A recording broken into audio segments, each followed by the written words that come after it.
বান্দা যদি আমার দিকে এক হাত এগিয়ে আসতে চায়, আমি বান্দার দিকে 2 হাত এগিয়ে যাই। ওয়া ইন আতানি ইয়ামশি আতাইতুহু হারওয়ালা, আমার বান্দা যদি হেঁটে হেঁটে আমার কাছে আসতে চায়, আমি আল্লাহ আমার বান্দার কাছে দৌড়ে দৌড়ে যাই। কি এক আল্লাহ আমরা পাইছি।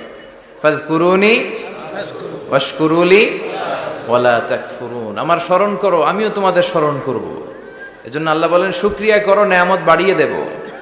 কেউ আমাদেরকে নেয়ামত দেয় না, কেউ আমাদেরকে সুস্থ রাখতে পারে না, কেউ আমাদের মনের আশা পূরণ করতে পারে না, একজন ছাড়া। চিৎকার করে বলতে হবে, তিনি কে? আর যদি নেয়ামতের শুকরিয়া না করো, তাহলে জেনে রেখো আমার শাস্তি বড় ভয়ঙ্কর। আল্লাহর শাস্তির ব্যাপারে ভয় প্রত্যেক মুমিনের অন্তরে থাকার দরকার আছে না নাই?